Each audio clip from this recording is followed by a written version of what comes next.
महाराष्ट्र में महानगर पालिका के चुनाव अभी हुए भी नहीं है, वोटिंग की तारीख दूर है, लेकिन कई सीटों पर विजेता अभी से घोषित हो गए हैं। जी हां, कई उम्मीदवार निर्विरोध चुन लिए गए हैं, लेकिन अब इस जीत पर ही सवाल उठने लगे हैं। क्या ये जीत असली है या इसके पीछे कोई खेल है? राज्य चुनाव आयोग ने इस मामले में बड़ा एक्शन भी लिया है। महाराष्ट्र में स्थानीय निकाय चुनाव में एक अजीब ट्रेंड देखने को मिल रहा है। मतदान से पहले ही कई सीटों पर उम्मीदवार निर्विरोध जीत रहे हैं। विपक्षी दलों और स्थानीय नागरिकों ने शिकायत की है कि कई जगहों पर अन्य उम्मीदवारों पर दबाव बनाकर या डरा धमकाकर नामांकन वापस करवाए गए हैं, ताकि सत्ता पक्ष या बाहुबली उम्मीदवारों को निर्विरोध जिताया जा सके। महाराष्ट्र में महानगर पालिका चुनाव में आरोप प्रत्यारोप और चुनावी प्रचार के बीच इन चुनावों में महायुति गठबंधन के 64 उम्मीदवारों ने निर्विरोध जीत दर्ज कर ली है। मतदान में अभी वक्त है और ऐसे में महायुति को एक साथ इतने उम्मीदवारों के निर्विरोध जीतने पर सवाल उठ रहे हैं। 68 उम्मीदवारों में से सबसे ज्यादा बीजेपी के। महायुति के निर्विरोध जीते कुल 68 उम्मीदवारों में से सबसे ज्यादा बीजेपी के 43, एकनाथ शिंदे के नेतृत्व वाली शिवसेना के 19 और अजीत पवार के नेतृत्व वाली राष्ट्रवादी कांग्रेस पार्टी के 2 उम्मीदवार शामिल हैं। बीजेपी के लिए सबसे बड़ी खुशखबरी कल्याण डोंबिवली से आई। यहाँ पार्टी के 14 नगर सेवक निर्विरोध चुन लिए गए। मामले पर शिवसेना यूबीटी के नेता संजय राउत ने सवाल उठाते हुए कहा है कि महाराष्ट्र के चुनावी इतिहास में ऐसा कभी नहीं हुआ। लोगों को धमका कर नाम हटवाया गया है।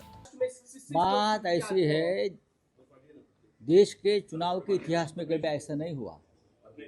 इतने लोग निर्विवाद कभी चुनकर नहीं आए, न महाराष्ट्र में न देश पर।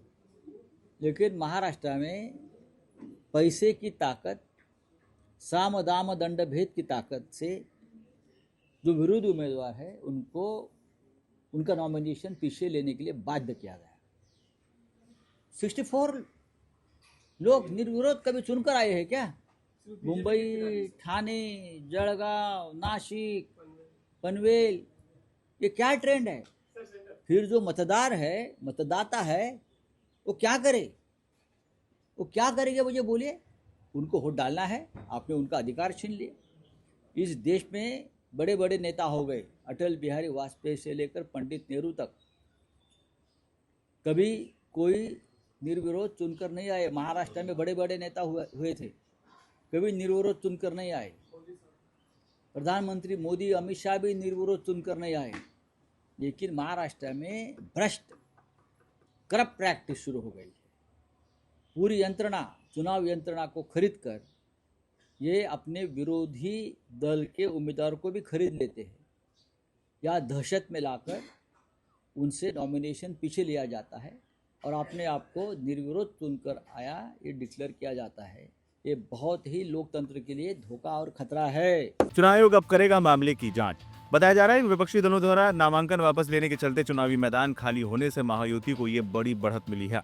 हालांकि इतने बड़ी संख्या में निर्विरोध जीतने वालों पर अब सवाल भी उठने लगे हैं। चुनाव आयोग ने भी मामले को गंभीरता से लिया है और खबर के मुताबिक चुनाव आयोग अब इस बात की बारीकी से जांच करेगा क्या उम्मीदवारों ने अपनी मर्जी से नाम वापस लिए या उन पर किसी भी तरह का राजनीतिक दबाव था। आयोग यह सुनिश्चित करना चाहता है कि लोकतांत्रिक प्रक्रिया का पालन पूरी तरह से हुआ है या नहीं। इन शिकायतों को गंभीरता से लेते हुए राज्य चुनाव आयोग ने कड़ा रुख अपनाया है। आयोग उन सीटों पर विशेष जांच के आदेश दिए हैं जहां उम्मीदवार निर्विरोध चुने गए हैं। आयोग ये पता लगाने की कोशिश कर रहा है कि क्या नामांकन वापसी स्वैच्छिक थी या किसी के दबाव में कराई गई। 15 जनवरी को मतदान, 16 को आएंगे परिणाम। चुनाव से पहले ही 68 सीटों का हाथ से निकल जाना महाविकास अघाड़ी के लिए किसी बड़े झटके से कम नहीं है। महाराष्ट्र में बीएमसी सहित 29 महानगर पालिकाओं के लिए नामांकन वापस लेने की अंतिम तिथि 2 जनवरी थी। इसके बाद 15 जनवरी को मतदान होगा और इसके अगले दिन ही चुनाव परिणाम आ जाएंगे। चुनाव आयोग का ये कदम लोकतंत्र की पारदर्शिता के लिए बेहद अहम माना जा रहा है। अब देखना होगा जांच की रिपोर्ट में क्या कुछ निकलकर सामने आता है और क्या निर्विरोध चुने गए इन नेताओं की कुर्सी खतरे में पड़ती है।